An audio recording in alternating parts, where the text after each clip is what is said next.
So yesterday, you know who issued an executive order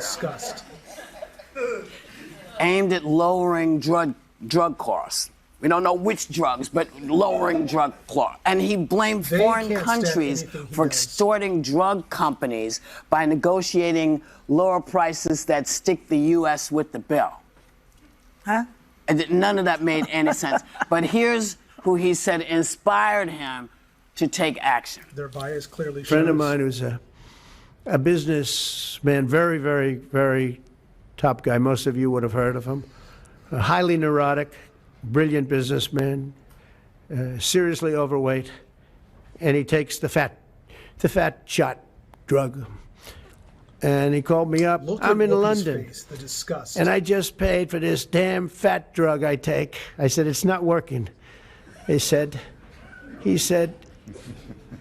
I just paid $88, and in New York I pay $1,300. What? This is why The View is so annoying, and this is why most people tune out that show. They are so ridiculous. They have Trump derangement so bad. There's nothing this man can do that would make them happy. Nothing. Especially Whoopi, Joy Behar, or Sunny Hostin. All three of them have derangement so bad. You can see the look of disgust on Whoopi's face. Anything Trump does good is still labeled as bad. I don't know anybody that has half of a brain that thinks prescription drug cost prices going down is a bad thing, other than people that just absolutely despise Trump. And their bias shows here. This is another reason why people tune out this group. They're fools, to be honest with you. Well, again, he didn't specify which drugs he's going to target or which insurance programs would be impacted. Because you see, if you're going to lower the price of the drugs, you got to first fix the broken insurance company because it doesn't make any sense. You also, I would think that you have to take money out of politics too, because a lot of these guys in Congress, don't they take money from pharmaceuticals? The lobbyists, yeah. I mean, so if you have money, lobbyists in other countries too. But you know, the guy has 153 rooms in the White House. He can't have one mirror to look into. He's always criticizing. This one's not a 10. This one's a 6. This one's fat. This one, he said the friend is highly neurotic. Hello, look in the mirror. So what he's proposing here is implementing the most favored nation pricing model. He tried to do it in his first term. And the best layperson way I could explain this is when you go to the grocery store and they're like, we'll match the lowest price somewhere else. He's basically matching lower drug costs in other nations. Now, he's had some interesting support from this. Ro Khanna, a member of the Progressive Caucus, and Bernie Sanders have a bill that basically does this. The main part of it, the main critique of it is it could help research and development. America's the hub. The pharmaceutical companies are also to blame here as well. They make tons of profits off these medications. They charge Americans far more, like they say, than other countries get charged. They're a lot to blame with this. And a lot of politicians, obviously, because people's hands in the cookie jar, and they're used to getting kickbacks and paydays from these companies.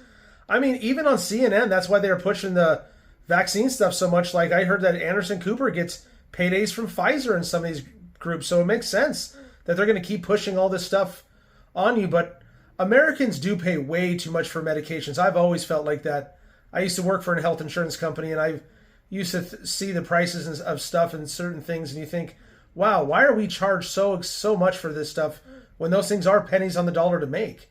So they've definitely prioritized profits over people's well-being and health, so that part's not a lie. Help research and development. America's the hub of medical research and development. Until got it and cut all of this out. Well, and another thing is he is saying there's going to be enforcement action if they don't lower drug price, which that to me is price controls and veers into some socialism. I'm not comfortable. But here's the problem: when we talked about this, we've talked about lowering drug costs. We say people pay more tax in different countries, because it helps them with their costs. Now, when we suggested that, they said, oh, this is socialism. It's not socialism. Yeah. It's best for the country if everyone can afford their health care. So I do agree we do need to have affordable health care.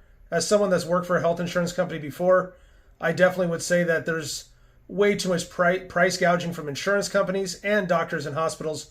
The whole thing's a racket. But it's funny, again, that they want to tout like Biden or any of these other people did something so good. They didn't. Again, I don't know why they don't want to give Trump any credit.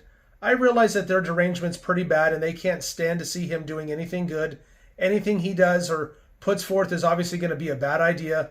It's not just Trump's fault that these things are charged like this. They make it almost seem like it's, well, this is Trump's idea. No, this has been a racket for a while where big pharmaceutical companies make a ton of money off these medications. Insurance companies make a lot of money. Doctors and hospitals are making a lot of money. And the only people that are actually paying the price are citizens. So that part I agree is the truth. All right, so what do we think of this video? I mean, it's obvious, like I said earlier, that The View clearly despises Trump. There's nothing he can do where they would say he's done anything good. He could cure cancer. He could cure the worst disease in the world. And he's still going to be labeled as a monster in their eyes. I mean, again, you could see the look on their face. Whoopi has it written all over her face. Her look of disgust is just written everywhere. Her bias is written everywhere. I don't know why anybody would even listen to these group of people, honestly. I'm only making a reaction video because they sound foolish. Not that this would be any kind of group I'd ever spend any time or any brain cells watching. But I don't know. What does everybody think? Do you guys like that Trump has cut the prescription drug costs? And how do you guys feel about his presidency? Do you guys think that Trump's doing a good job so far? I'm not saying the man's perfect, but honestly, he's far better than what we would have had. Far better than Kamala. Far better than any of these left nut jobs. So, who knows? Again, if you guys like these videos, I'm going to still be posting 4 or 5 times a week. Please like and subscribe. It helps the algorithm. And you guys have a wonderful afternoon. Thank you.